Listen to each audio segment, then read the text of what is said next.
Um, we are blessed to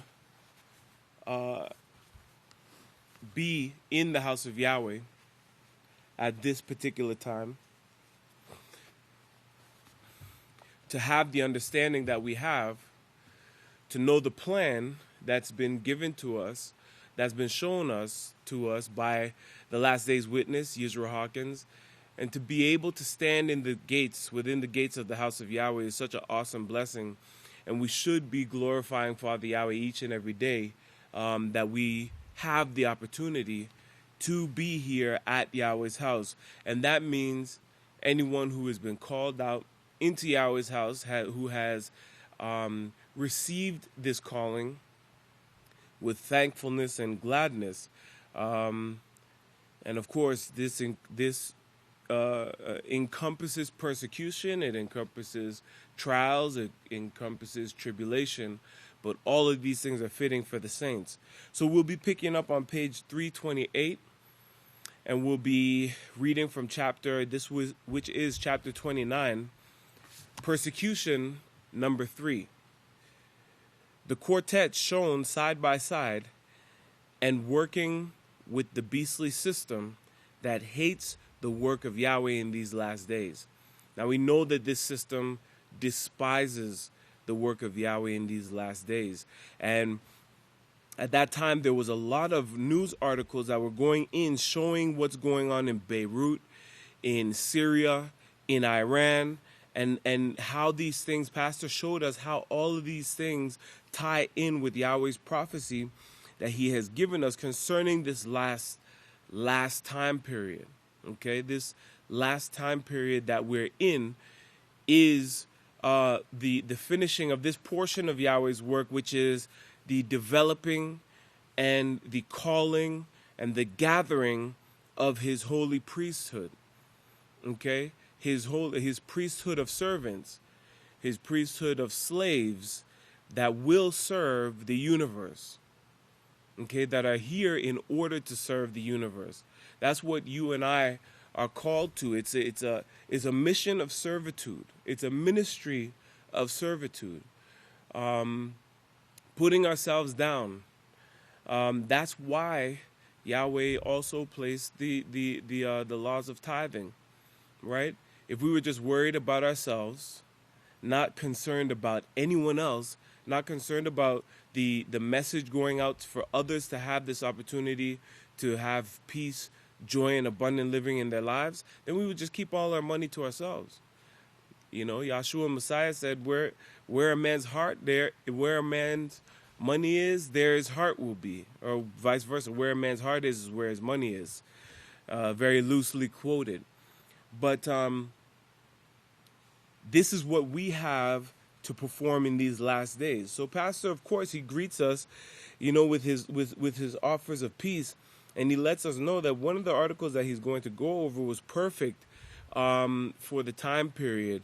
Of course, these sermons were in 2008, and this time period of the end, yes, we are in the end times, okay, where mankind, and this is the defining marker of the end times, or the last days as the scripture refers to it, that man would have the ability to destroy itself, okay, with nuclear, not just, conflicts and hatred, but nuclear conflicts, okay?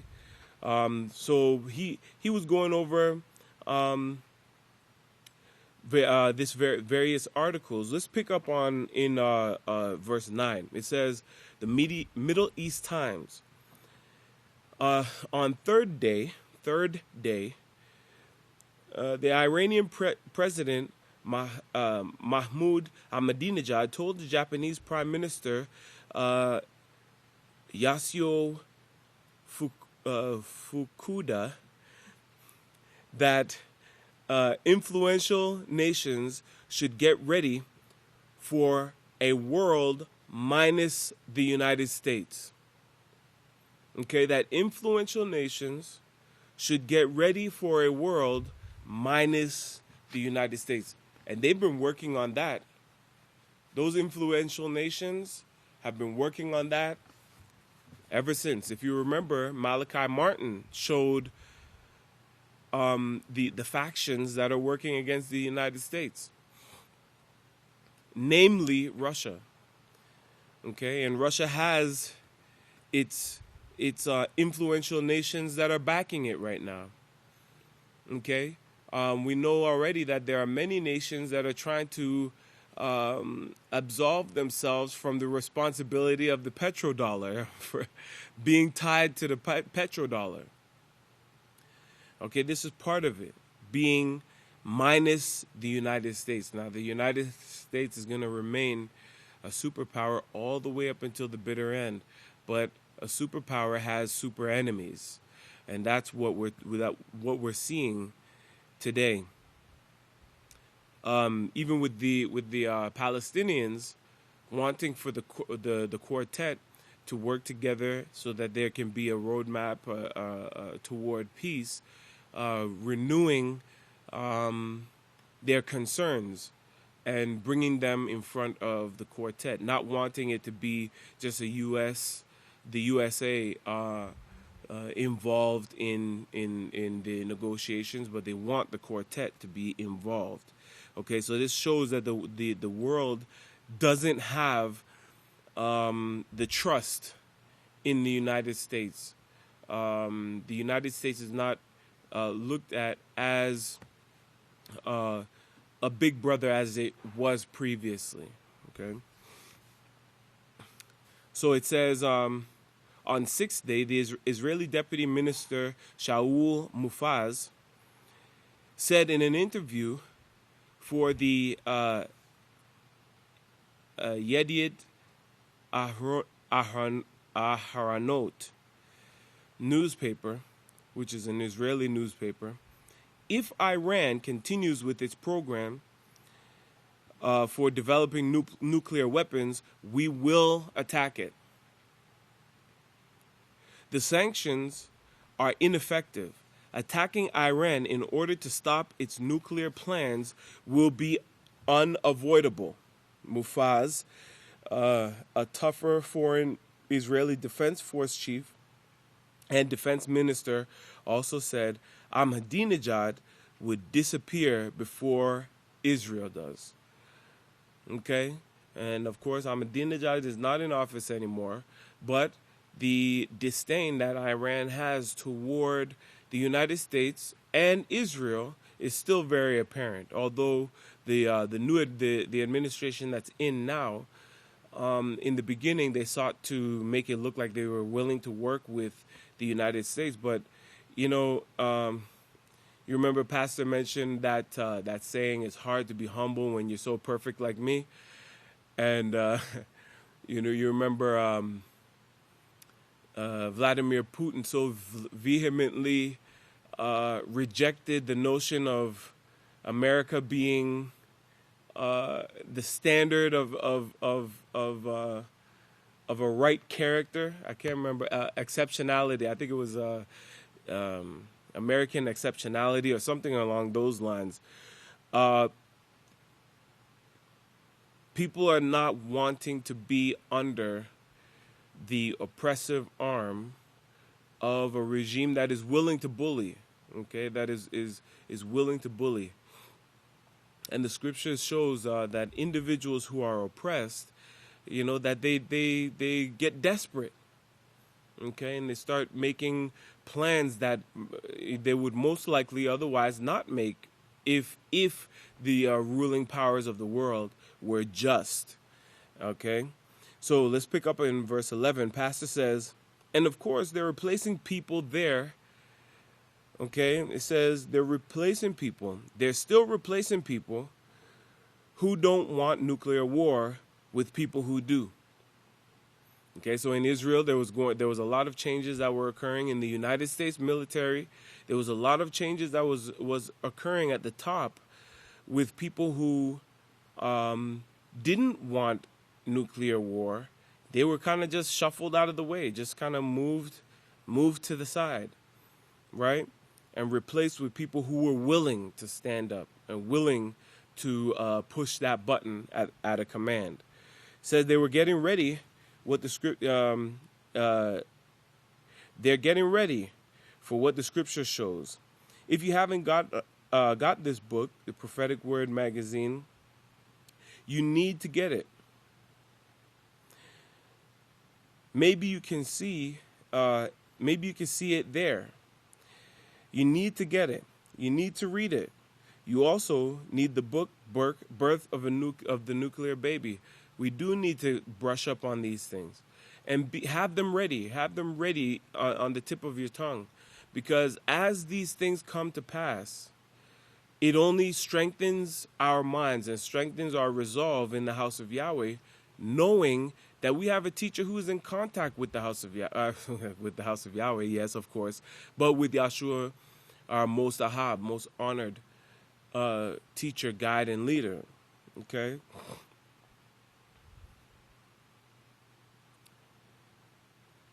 You need this book. It says you need to read it. You need to study it. You need to get the articles with it that show it came to pass and how it came to pass. The world is perplexed right now. We have the answer. Of course, Israel is perplexed about the book of the codes of the Bible. Okay, and praise Yahweh that we have a diligent deacon who is always reminding us and bringing forth the Bible codes, because these things are also what assists in strengthening our belief, strengthening our faith in Father Yahweh. You know, the Bible code wasn't created by the house of Yahweh, but Yahweh had it created in order to be used by the house of Yahweh. Okay? It's just like the Gematria was not created by the house of Yahweh, but Yahweh had it developed so that the house of Yahweh can be encouraged, and that we can have that as a testimony, part of our testimony of what's going on in these last days. Okay, it says, we found my name along with President Bush, the PLO leader Arafat, and the former Prime Minister Sharon, along with nuclear holocaust. We put all of that in this book, showing it. The people who wrote the Bible codes, they found these same things. They didn't know what to look for my name. So let's see. They didn't know what to look for my name. So they didn't find my name, but it's there. And now they probably will find it, since, you know, all the things that are taking place in Israel, and we're reaching Israel. But this latest book that came out, the Bible codes, the countdown, and inside they show the same things that we show in the book. They show dates. They're perplexed right now because the war didn't come to pass like the code said it would. And, of course, the reason they are perplexed about it is because these hidden codes have been right on the money. And, of course, everything they predicted, everything they predicted came to pass, including the assassination of Rabin, 9/11. That was in the hidden codes. But I want to read to you what they say on page 4 and 5. It says, just the day before September 11th attack, I had talked with the White House again to see if the new President George W. Bush had received the letter I sent to him warning that he might face World War III while he was in office. And Pastor says, of course, he saw this in the hidden codes, and the same as we did, that the World War III. Continuing, it says, my letter to Bush was sent more than a month before Arab terrorists struck New York and D.C. Now, the Bible code warns that the world might face its ultimate danger, a nuclear world war starting in the Middle East. Yes, it's shown there in the hidden codes. This is Pastor. He says, it's shown there in the hidden codes too. Now, I saw it first in prophecy. And then we found it in the hidden codes. Of course, yeah, Pastor is led, guided, and directed by our most loved, most honorable Yahshua Messiah, and shown these things. Okay, Pastor is shown these things and inspired to see these things like no one else in the world. Being able to stand firm on this. When you couple the prophecies with Yahweh's law, that's what sets Pastor far, far, far, far above and apart from his contemporaries. The various preachers, the well-known preachers in the world. Those are all Pastor's contemporaries, but he has surpassed all of them because of Father Yahweh's understanding that he has, and specifically the training that he has received through the things that he's experienced in his life that bring us to these last days, where he is quick of understanding the Holy Scriptures, whereas others stumble and fall back. They don't have the clear-cut understanding of Yahweh's laws, of Yahshua's teachings of the Sabbath day, of the prophecies, the writings of the prophets and the apostles, how the book of Revelations ties in with the book of Daniel, and how Zechariah prophesies of this work in these last days. Isaiah, Micaiah, all prophesy of this work in these last days. Malachi 4, speaking of the burning that's going to occur in these last days. All of these things, we wouldn't be able to rattle these things off if we didn't have the teachings of our great and awesome, great teacher in these last days, Yisrayl Hawkins. Okay, so continuing. Okay, so we see that the Bible code spoke about the World War. Now, they thought World War III was going to start with 9/11. And a lot of us thought so too when it occurred and everything was lining up to the Revelations. The merchants will stare afar off. The seafaring men would weep at the smoke, the rising of the smoke, and that the merchants would weep in 1 hour, and all of these different things that you saw occurring with all of the footage from 9/11, the smoke going up from the World Trade Center. And it looked like, okay, shoot, this might very well be it. But it wasn't. It was setting a stage. And Pastor came out shortly after it occurred and he said, no, I know it looks like it, but this is not it. This is not it. And we're here like, I mean, it's like exactly what's going on. But Pastor showed us, no, that wasn't, this is not the time period for the completion. There's a few things that still need to occur, right? See, so that's why we need a teacher, because we would be deceived just like the preachers, the false preachers out in the world. We would be creating our own religions based off of what we thought, the heartfelt feeling that we thought we understood. Okay, so let's continue. It says, let's pick up in verse 19. Pastor said, when we brought that out, of course, we brought out that this would be the nuclear baby that showed that a third part of man would be killed over a fourth part of the earth and in and around the great river Euphrates.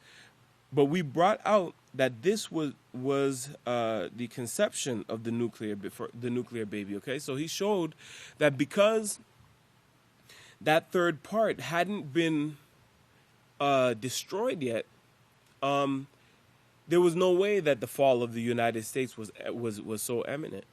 Okay, there was no way that time period. You still had to. There was those scriptures that needed to be fulfilled, and a third part of man in and around the great river Euphrates is one of those. And of course, what he doesn't know, he won't have, because he doesn't believe the scriptures. He's with this university that studies these Bible codes and sells books. And of course, the prophecies are being fulfilled. So it's more intriguing all the time to know that these things are actually taking place and were encoded in the Bible. And of course, this is what they're studying. Well, they don't know about war being held back like you do.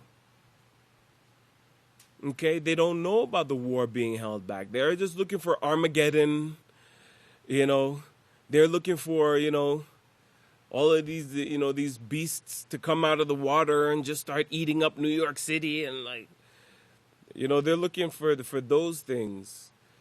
But that's, the House of Yahweh shows that these things will be held back.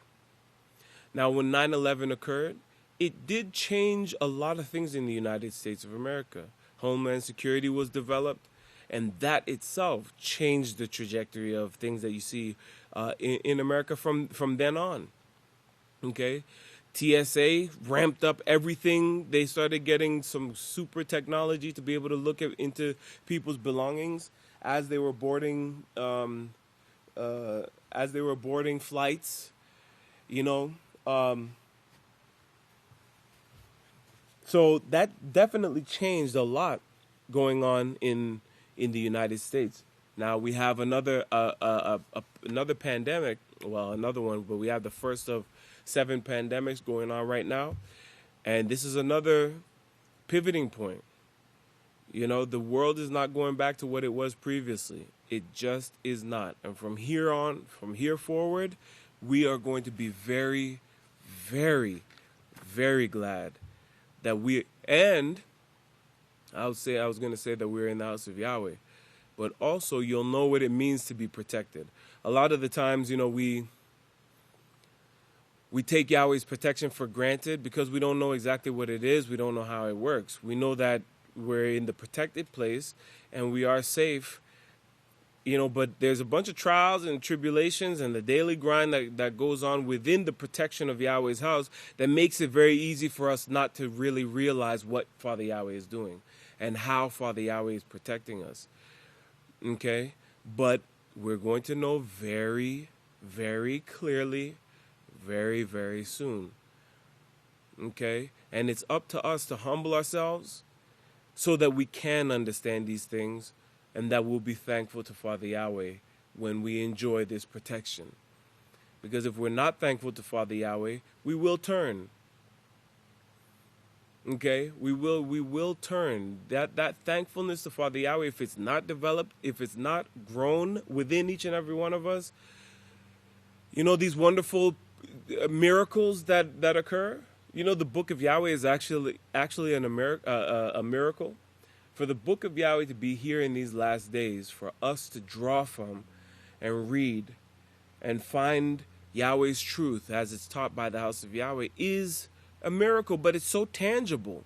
But when you think about all of the things that the book of Yahweh has been able to pass through, it's really an amazing thing. Okay?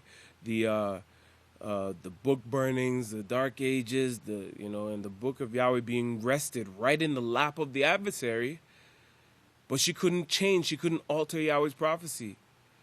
Yahweh was like, okay, yeah, you could go ahead and change my name, but just don't touch that prophecy in there. And she's done everything she can to destroy Yahweh's character, but Yahweh's character is being brought forward by his last day's witness. Let's go down to verse 27. It says in Revelation 3 and verse 8 says, I know your works. I know your works. Behold, I have set before you an open door that open door is not just a wooden door, okay? Again, this protection is not just, what you would think, like having guards around you. And that's not just that. As Pastor's showing here, it's not just an open door. You're going to understand what that open door is. It actually means opening the preaching and teaching to the world. That's what this means right there. I've set before you an open door to teach, to preach the word of Yahweh. Okay? That's part of that open door. Our duty, our job. It also means entrance into the kingdom. So it means to teach this message, but it also means entrance into the kingdom. And we're going to see so much more on a personal level that open door reveals. Okay? That open door. That's what it means. Open door. It's all in that word. That one word there, entrance into the kingdom. The preaching of the word of Yahweh, showing the entrance into the kingdom. Also, of the nearness of Yahshua's second coming. That's also the open door. And it's open to you. You've been able to walk in through that open door and be protected by Father Yahweh. And no man can shut it. Remember, behold, I have come, I give out of those of the assemblage of the accuser, right? And Pastor, this is verse 30. Pastor said, well, he gives a clue here to go on. And this is great. It's a mystery here that's actually given in this verse, because you wonder why, of course. Why is he having to trade people for people here? Which I explain. Of course, given time, I'll explain it to you. But first off, I want you to know, see here, that he ties it in with great tribulation. But here, in this first part, here where he says, I give out of those, well, it gives you these clues. Well, you've got to go back to the prophets now, because if you speak not according to the laws and to the prophets, it's because you do not have this light. So you've got to go back to the prophets and find where he's doing this. What group? Okay, and Pastor goes into Isaiah 43. Let's go over to verse 37. Isaiah 43 and verse 1, it says, but now this is what Yahweh says, who created you, O Jacob, and who formed you, O Israel. Fear not, I have redeemed you. Fear not, you're protected. This is what Yahweh is saying to the two witnesses. I have called you by your name. You are mine. So you remember, if we accept the prophet, we accept the reward of the prophet. Do not be afraid. You and I have this awesome opportunity within Father Yahweh's gates. Okay, go ahead and read page 332, and with the last little bit of time that I have, I want to go to verse 72 on page 333. It says, but right now, let's go back to Isaiah 43 again, and notice verse 4 and 5. Let's see. I've got another copy, and this is what Khan Yehuda gave him. It says, this is verse 73, because you were precious in my sight, you have been honorable, and I loved you, so I will give men for you and people for your life. Okay, these are the things that Father Yahweh has given us, part of that protection. Now, each one of those individuals are going to have their opportunity to understand Yahweh's way. But with Yahweh developing his family, Yahweh developing his family, he has given some who have practiced the way of sin, given them over to the curse. And this is what Pastor says at the end of verse 73. People for your life, and this is the reason for it, so you won't have to suffer corruption. That's the reason for it. So, praise Yahweh. We should always give honor and glory to Father Yahweh for this work that he's doing. And if you'd all please stand, I'd like to turn the floor over to our great honored priest, Kahan David Heimerman Hawkins.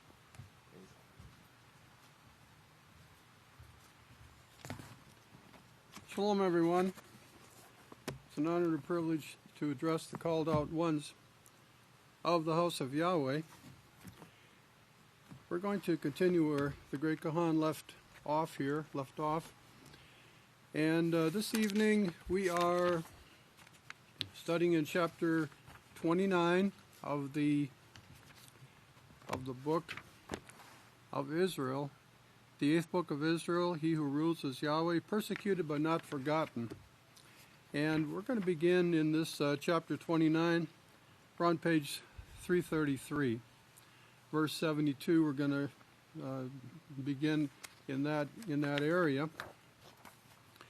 Okay, so Pastor, the book of Yahweh says in Isaiah 43, verse 4, he says, "Because you were precious in my sight," speaking of the last day's witness, Yisrayl Abel Hawkins, one of the two witnesses spoken of here in Isaiah 43. The other one is the witness Jacob, of course. "You have been honorable, and I have loved you, so I will give men for you and people for your life." So in other words, he's going to preserve Pastor's life. He's going to be serving us and the world right up until the coming of our great high priest Yeshua. And Pastor says here, this is a reason for it, so that you would not suffer corruption. Corruption, not suffer death. Not suffer death itself and the temporary corruption that comes along with it. We know that there is a resurrection, a first resurrection of the righteous, and a second resurrection of all those who have not known Yahweh or Yahweh's plan. Verse 74, so Isaiah 43, verse 5, "Fear not, for I am with you. I will bring your seed from the east." Bring your seed from the east. Now, if you remember the prophecy in Revelation chapter 7, it shows that the Malach was coming from the east, which meant he was going west. Now, one of the two witnesses, Jacob, he lived in Israel. He and his family moved to Israel, and I believe in the 60s, and he returned to the United States prior to the establishment of the House of Yahweh, and he and the witness Yisrayl established the House of Yahweh here at Abelin. But he was in Israel for a time, and he returned. So he fulfilled this prophecy of I will call you from the east. The Malach was flying from the east. And so Pastor continues here. So when he speaks of east, this will show what he's talking about. It's universally understood what the east, where's the east, where's the west, the western nations, of course. And we, the United States, the chief of the nations, is part of the so-called western nations, or eastern nations, and the United States, of course, part of the western nations. Verse 76, "Fear not," verse 5, "I am with you. I will bring your seed from the east," is the way it's truly translated, "and you will be gathered by my people from the west." And that's a key point here. First of all,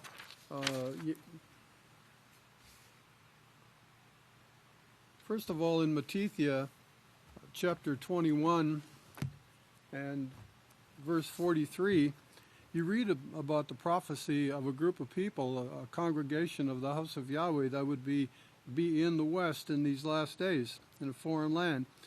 Yeshua said to them, and he's speaking to the Pharisees and the chief priests here, in verse 43, "Therefore I say to you, the kingdom of Yahweh will be taken from you and given to a people of the same habit, but from a foreign land." And the United States of America, the chief of the nations, is that foreign land spoken of here. And notice, and they, the house of Yahweh, this work of Yahweh, will bring forth the fruits of Yahweh's kingdom. So that's an important point that Pastor is making here in this sermon. And so continuing in verse 76, he says, "Fear not, I am with you. I'll bring your seed from the east, and you will be gathered by my people from the west." You know, the message is being preached and published from the house of Yahweh here in the west. And if we go over to verse 79 here,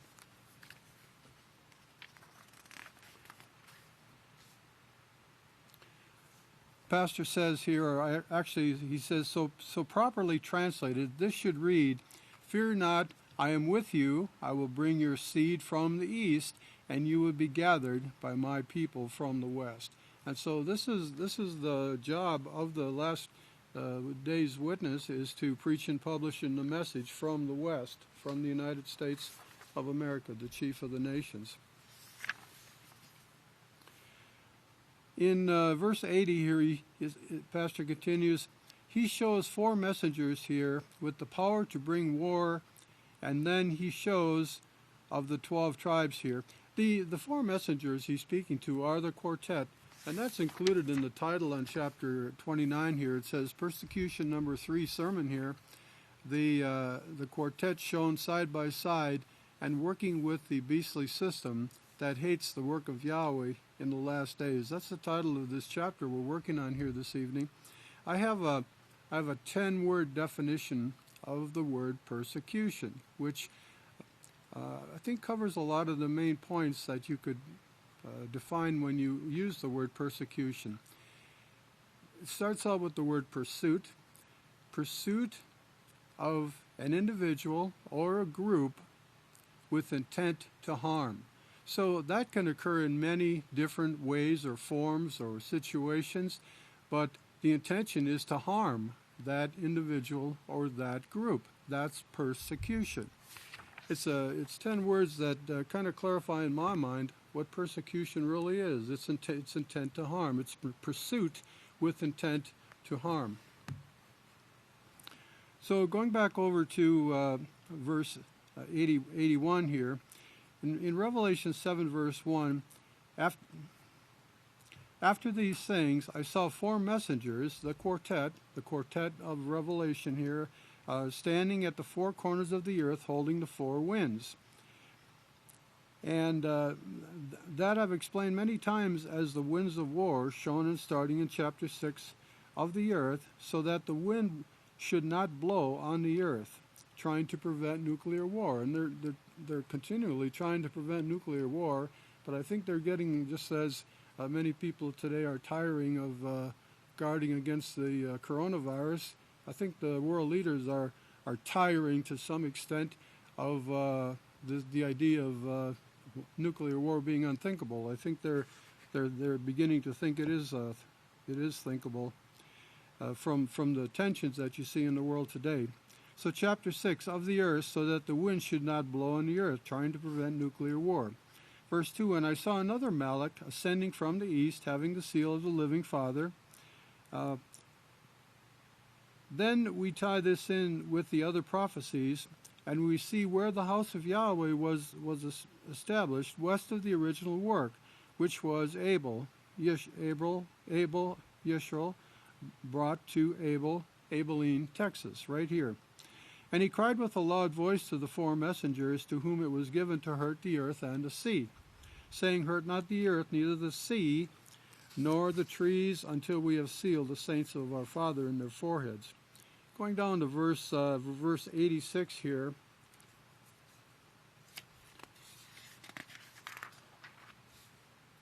In verse 86 here it says, this is Isaiah 43 verse 5, fear not, for I am with you. I will bring your seed from the east and gather my people, and you will be gathered by my people from the west, giving or showing this to the people so they will know where this location is and what to look for.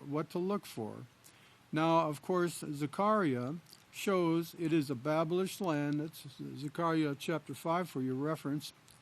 Now, of course, Zechariah shows it's in a Babylonish land. It would be established in a Babylonish land not yet established.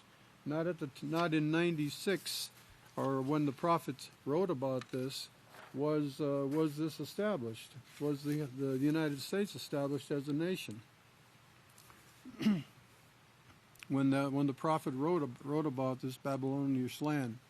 So in Isaiah verse 87, Isaiah 43:6 says, I will say to the Babylonians, give them up, and to the Egyptians, give them up, and to the Egyptians, the persecutors, do not keep them back. Bring my sons from afar, and my daughters from the ends of the earth. Every one that is called by my name, whom I have created for my glory, You know, to be called out by Yahweh is a wonderful blessing. And it's not only a blessing, it's Yahweh's great mercy coming upon us to realize, to understand that out of all the people in the world, He's called us, those of you who are listening to this class here this evening, those of you who are planning on listening to the services tomorrow morning here at 9 o'clock Central Time, the House of Yahweh services, your minds have been opened, and you have just such a wonderful opportunity, and the mercy of Yahweh has come upon you. He wants to teach you His laws. He's teaching you peace, how to conduct your life with peace, and bring peace to the earth, and eventually the entire universe if you're part of His kingdom. So we all have such a wonderful opportunity. And the scripture continues here, I have formed, yes, I have made them. Yahweh showing that He owns these people. They are His by His own laws that He set to show the universe what He abides by. You know, Yahweh abides by His own laws. He's the source and the originator of all righteousness. So He's not asking us to do anything that He Himself doesn't personally do. And Yeshua had the same attitude and conducted His life the very same way. Down here in verse 91, Revelation 6, verse 1, now Pastor's going back to Revelation chapter 6. He says, And I saw when the Lamb opened one of the seals, and I heard as it were one of the four living creatures, and this is speaking of the quartet today, United States, the United Nations, the European Union, and Russia, the four of the principal powers and groups in the world today, saying as with a voice like thunder, Come and see.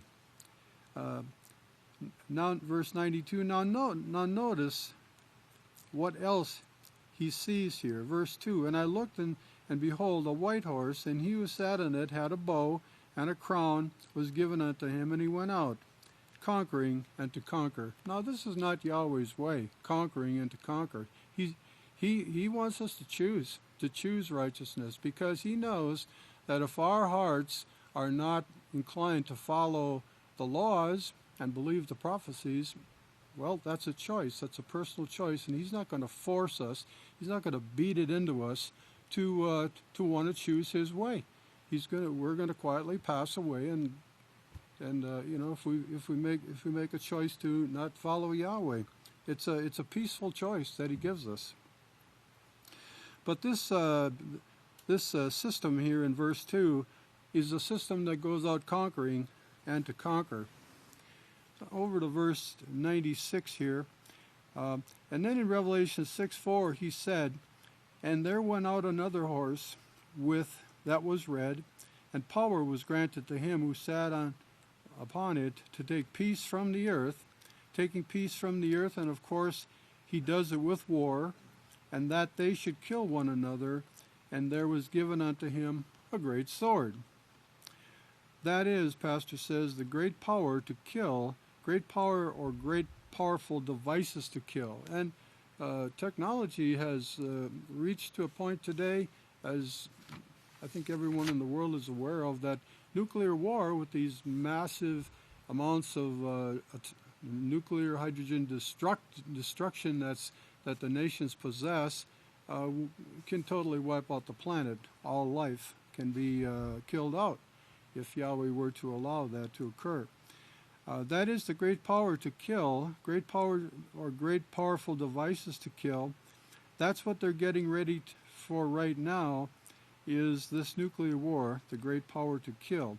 Verse 97, and now in verse 5 of Revelation chapter 6, And when he had opened the third seal, I saw a third beast say, Come and see. And I looked, and behold, a black horse, and he who sat upon it had a pair of scales on his hand. And verse 6, And I heard a voice in the midst of the four living creatures, saying, A measure of wheat for a penny, and 3 measures of barley for a penny, and see that you do not hurt the oil and the wine. Don't hurt the lifestyle. The governments and individuals of the world, no one wants their lifestyle altered in any way. So that's what this means here. and see that you do not hurt the oil and the wine. Don't hurt our oil, maintain the oil supply and all that, and the wine also. Going down to verse 100 here, in Revelation, now Pastor's going over to, in verse 99, he says, let's go over to Revelation 13 and remember what you saw in the first two verses of Revelation 6. So in Revelation 13, verse 1, and I stood upon the sand of the sea, and we know that the sea means the nations, the multitudes, the languages and tongues, all the nations in the world. And I saw a beast rise up out of the sea. And, the whole world is deceived at this time, with the exception of Yahweh's work here in the chief of the nations, the House of Yahweh. Satan has deceived the whole world. 4,199 religious systems out there. She wants you to take your pick. You can freely take your pick, but she doesn't want you to find out about the House of Yahweh. So you can, the place where salvation is offered, where you can live forever if we abide by Yahweh's plan, His system, His laws of peace. In Revelation 17, verse 5. Pastor says, hold your place there and go over to Revelation 17, and he goes to verse 15. And he said to me, the waters which you saw where the whore sits, this is this religious system that sits on the seven hills of Rome, these waters are, meaning, what it means is they're people, they're in multitudes, they're nations and languages. So the word waters means multitudes, peoples, nations, and languages. Now he's going back to Revelation 13, talking about this beastly system that rides over the people of these waters of the earth, having 7 heads and 10 horns. The 7 heads describes where this system is located, the 7 hills of Rome, and the 10 horns. The 10 horns gave their strength. These are Eastern Orthodox kings, religious leaders, autocephalous churches of the East, the Eastern system. The 7 hills of Rome is the Western system, the Western Catholic Church. But these 10 horns are the Eastern Catholic Church, and upon his horns 10 crowns. They're leaders of their congregations, and upon his heads the names of blasphemy. And, it's interesting with respect to blasphemy here. Pastor says blasphemy is talking against Yahweh. It's taking away His name. It's hiding His name. It's call Him anything you want, but don't call Him by His true name, Yahweh. That's blasphemy. Now you see in chapter 6 now, along with the quartet, this beastly system is coming up again, sticking its head up again. In verse 2 here of Revelation 13, and the beast which I saw was similar to a leopard, which is talking about the Greek religious and military empire. His feet were as of the bear, the Medo-Persian religion and military system and kingdom, and his mouth as the mouth of a lion, the Nebuchadnezzar and the Babylonian system. All of these systems came down into today what you have with the Roman Empire and the religious powers that remain from the Roman Empire in the world today that sit on the 7 hills of the capital of the Roman Empire, the city of Rome. So you have the horn who the Pope who leads the Catholic Church today. And the beast which I saw was okay. I read that part. And I saw one of the heads as they were wounded to death. The church has had its ups and downs, and was affected by the Black Death of the Middle Ages.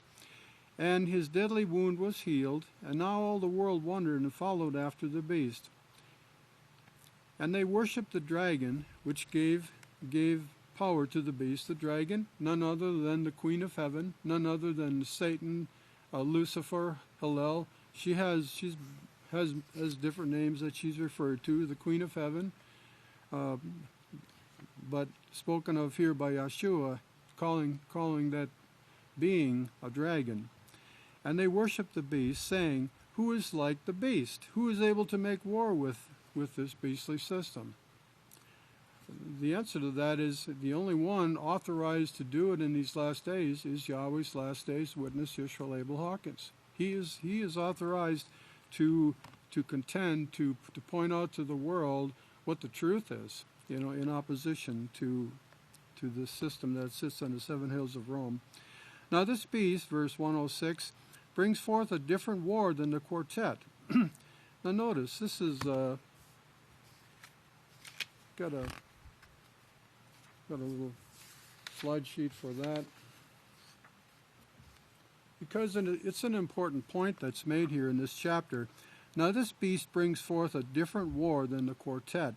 The quartet brings forth nuclear war.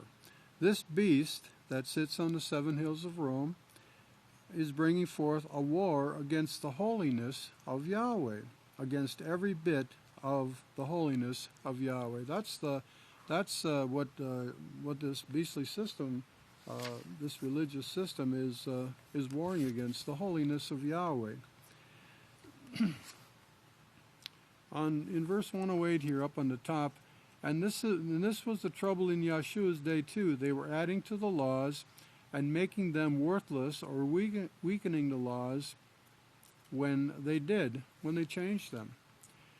In verse 109, verse 5, and there was given unto him a mouth, speaking of this leader of this religious system that sits on seven hills, a mouth speaking great things and blasphemies, and power was given unto him to make war for 42 moons. We know we're in the last 3.5 years of this system.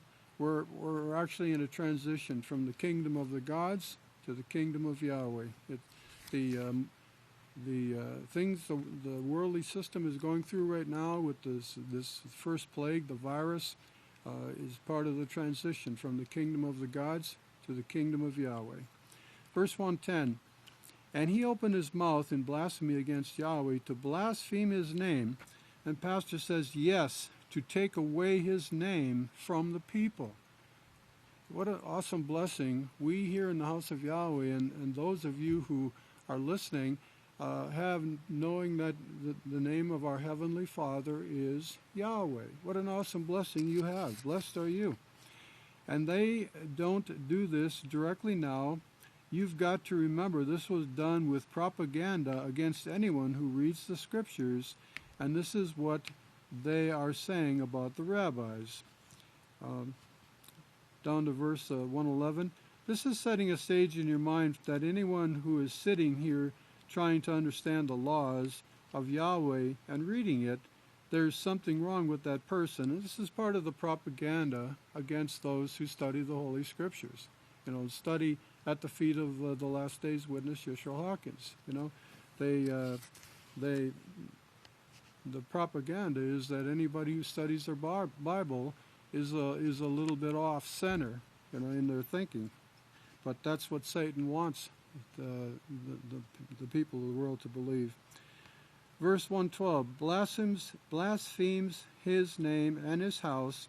And Yeshua said, you're going to be hated above all people on the face of the earth. Remember?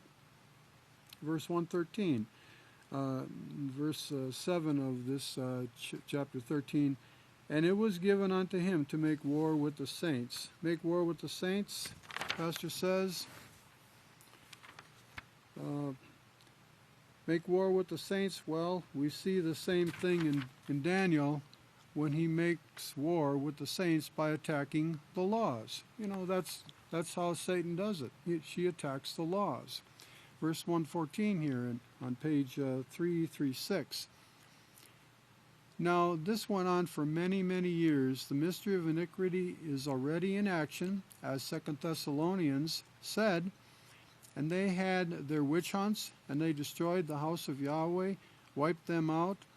And, of course, the way they did it was the same, bringing bad propaganda against them, causing hatred. This is a tactic that Satan has used from the beginning.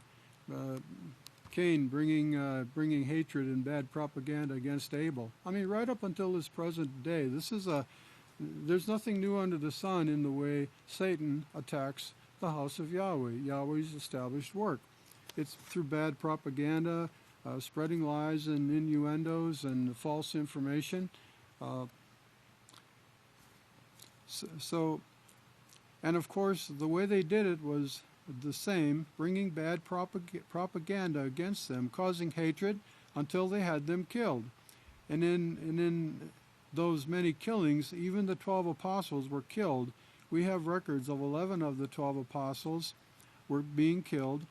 Everyone except the apostle Yochanan, who was arrested and put on an island where he dug coal mines, and worked in the coal mines. Now it's interesting to me that Yochanan, let's say he was 17, 18 years old when he was called by Yeshua to follow him, and Yochanan wrote the book of Revelation, was given the book of Revelation by inspiration from Yahweh in 96 AY after Yeshua. So he was in his 80s. He was in his 80s when he wrote the book of Revelation. So you see how Yahweh is in full control and maintained Yochanan's life. It'd be hard. I can't picture an 81, 82-year-old man digging coal, but I can see him recording how much coal was taken out of the mines every day, or that type of thing, giving him a job that would maintain his life. I'm sure he knew how to write and everything. So, but Yahweh provided for his needs also. In verse 118, and when Azariah and Nehemiah brought the children of Israel out of Babylon, they had to teach them the language again, and had to teach them the laws. They didn't even know anything about them, but they taught them their old culture and brought them back. That is, the laws and the covenant and everything. And it's the same way with us in many respects. We all came, a lot of us came from other religious systems, before we found out about the house of Yahweh. Verse 119, Azariah and Nehemiah brought them back into the land, and they never quite got away from the Talmud. It was always present because it was given by Yahweh for them to do this. That is, he submitted to it in order to prove what sin brings. In Daniel 7:25, this is a prophecy from Daniel, and he will speak great words against Yahweh, and he will wear out, mentally attack, and cause to fall away the saints of Yahweh, and to think to change the feast days and holy days and laws. This has all been done by this religious system that rules over the 7 hills of Rome today, which is a remnant of these previous kingdoms and religious systems that have come down from the beginnings from Cain. We're gonna end there. It's such a wonderful blessing to have the books of Israel and to read these prophecies and Pastor's explanation of them. And I encourage everyone to read them online, and it's free. It's available. It's part of our learning in these last days. So Yahweh bless you and keep you.